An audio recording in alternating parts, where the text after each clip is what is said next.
Hello बच्चों, welcome to AMT Arun maths track में आपका स्वागत है। आज हम जो है क्लास 9 चैप्टर नंबर 8 क्वाड्रिलेटरल्स की बेटा सबसे जो इम्पोर्टेंट थ्योरम है जो कि एग्जाम के अंदर पूछी जाती है, आपके स्कूल्स में जो टेस्ट होते हैं उसमें पूछी जाती है, हाफ ईयरली में पूछी जाती है। अगर आपने चैप्टर किया है तो ध्यान से थ्योरम को कीजिएगा। ये थ्योरम एक तो थ्योरम डायरेक्ट भी आपसे एग्जाम में पूछी जाएगी, साथ ही साथ जो है थ्योरम बेस्ड क्वेश्चंस भी बहुत सारे इसके अंदर। तो ध्यान से थ्योरम को समझना, कोई प्रॉब्लम हो तो पूछना। थ्योरम है क्या बेटा? ये मिड पॉइंट थ्योरम इसको बोला जाता है। तो यहाँ पर जो है बुक के अंदर अगर आप इस थ्योरम की स्टडी करेंगे तो ये आपको थ्योरम 8.8 मिलेगी, न्यू 8.8 मिलेगी न्यू बुक के अकॉर्डिंग। ठीक है, तो करना स्टार्ट करते हैं। इसमें क्या है बच्चों, मान लीजिए अगर आपके पास एक ट्राइंगल है, ये मैंने ट्राइंगल बना लिया। ट्राइंगल की नेम है ए बी सी और दो पॉइंट है डी एंड ई। डी और ई कोई दो पॉइंट है जो कि मिड पॉइंट है इसकी। तो क्वेश्चन में सबसे पहले मैं गिवन लिखता हूं। गिवन में आपको लिखना है कि इन ट्राइंगल ए बी सी के अंदर D and E R the mid points of sides AB and AC। AB और AC के मिड पॉइंट है, ये क्वेश्चन में आपको गिवन है।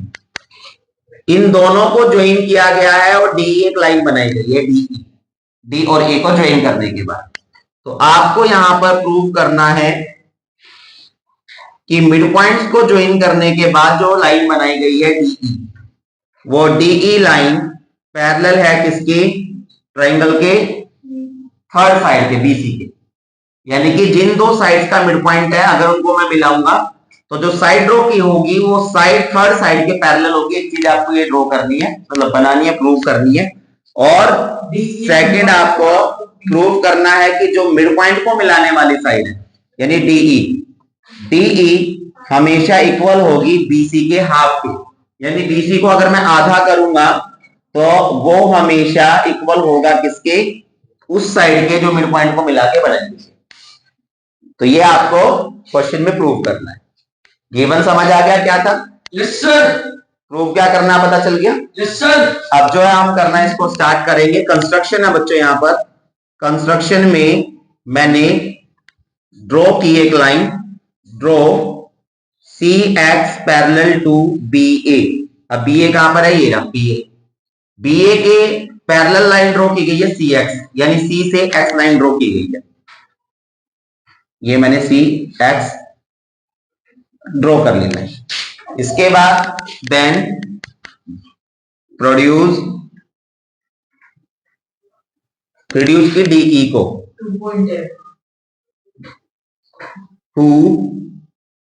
whose intersect line CX at point F। यानी DE को जब मैं आगे बढ़ाता हूं तो ये जो CX वाली लाइन तो इसको F पॉइंट पे ये कट कर। ये क्वेश्चन में कंस्ट्रक्शन हमने कर लिया। कंस्ट्रक्शन समझ आ गया? Yes sir. करना हम स्टार्ट करते हैं, ध्यान से देखिएगा। सॉल्यूशन सॉल्यूशन में बेटा मैं यहां पर दो ट्राइंगल लेता हूं। कौन कौन से ट्राइंगल लिया मैंने? AED, दूसरा लिया मैंने CEF। तो AED और CEF दोनों को कॉन्ग्रुएंट करेंगे। In triangle AED and triangle CEF दोनों के अंदर मैं देखता हूं। सबसे पहले देखा बेटा मैंने क्या कि यहां पर जो इसकी ये वाला एंगल है, इसको मैं हाईलाइट कर रहा हूं, ध्यान से देखिएगा। एंगल 1 और इसका ये एंगल 2। कैसे? दो लाइन पैरेलल है, एक लाइन कट कर रही है। Yes sir. दो लाइन पैरेलल, एक लाइन कट कर रही है इस तरीके से, तो इसका ये एंगल 1:2 के इक्वल आएगा ना? Yes sir. कौन सा एंगल है? ऑल्टरनेट इंटीरियर एंगल, क्योंकि जेड बन रहा है यहां पर, देखिए ऐसे। तो यहां पर एंगल नंबर 1 जो है वो एंगल नंबर 2 के इक्वल है by alternate interior angle. Reasons का लिखना बहुत जरूरी है।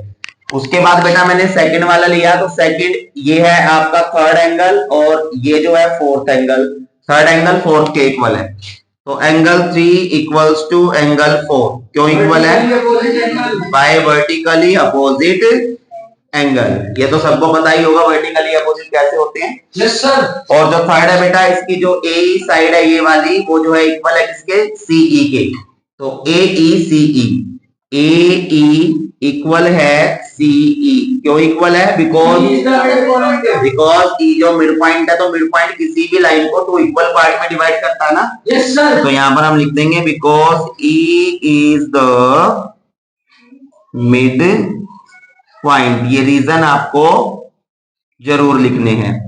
तो यहां पर बेटा एंगल एंगल साइड सीक्वेंस का फिगर में बन रहा है, एंगल एंगल साइड, इस वाले में एंगल एंगल साइड।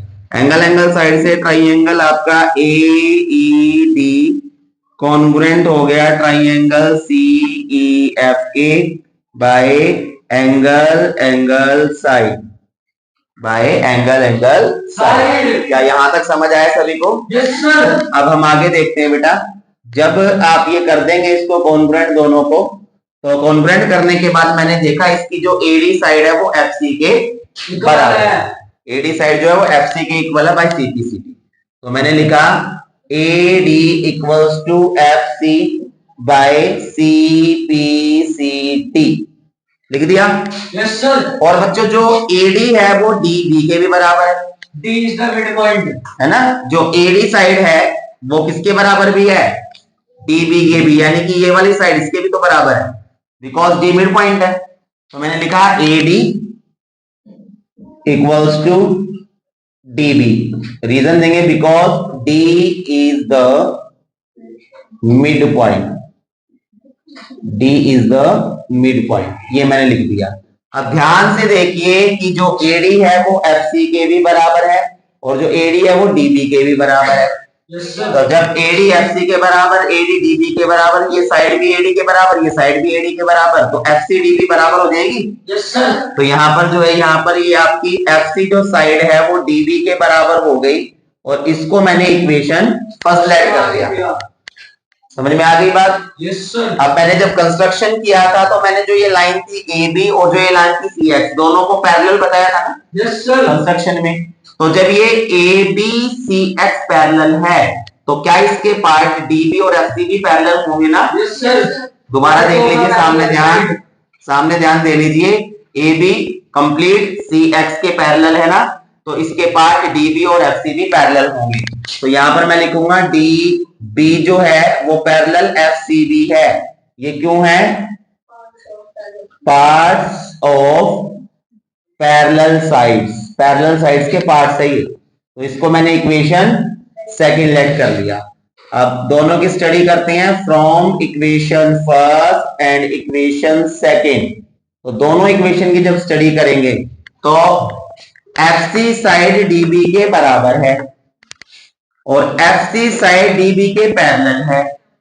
तो जब किसी क्वाड्रिलेटरल के अंदर, सामने ध्यान से देखेंगे कौन सी क्वाड्रिलेटरल की बात कर रहा हूं, बीसीएफडी की बात कर रहा हूं। बीसीएफडी क्वाड्रिलेटरल में ये वाली साइड अपोजिट साइड पैरेलल भी है, अपोजिट साइड इक्वल भी है।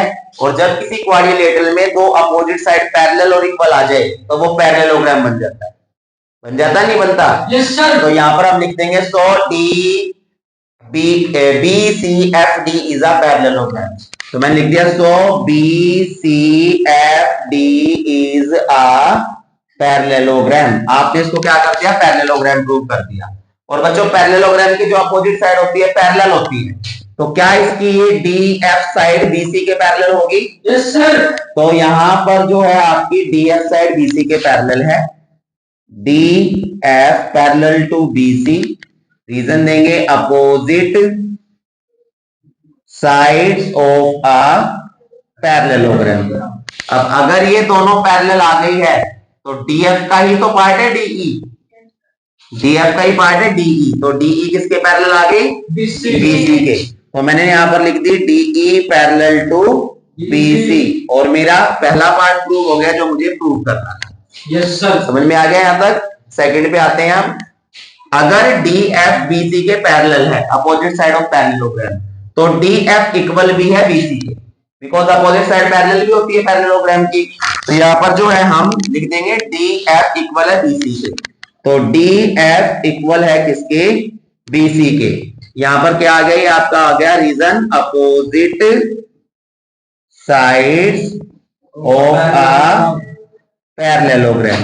अब बच्चों जो डीएफ है, डीएफ को मैं डीई प्लस एफ ई लिख सकता हूं। Yes sir. बिकॉज डीएफ कैसे बन रहा है? जब डीई और एफ मिल रहे हैं, तो मैंने डीई और एफ ई, डीएफ को लिख दिया डीई प्लस एफ ई और इक्वल्स टू बीसी का बीसी लिख दिया। अब जो मुझे प्रूव करना उसमें क्या लेना है? डीई। तो मैंने डीई को तो डीई लिखा प्लस क्या बच्चों मैं इस एफ ई को भी डीई लिख सकता हूं? Yes sir. ध्यान से देखना, मैं इसको कर रहा हूं हाईलाइट, ये वाली और ये वाली। क्या मैं यहाँ एफ ई को डीई लिख सकता हूं? तो बिल्कुल लिख सकता हूं, बिकॉज आपने ये वाला ट्राइंगल और ये वाला ट्राइंगल कॉन्ग्रुएंट किया था। तो सी डीई एफ ई के बराबर है ना भाई सीपी सीटी? Yes sir.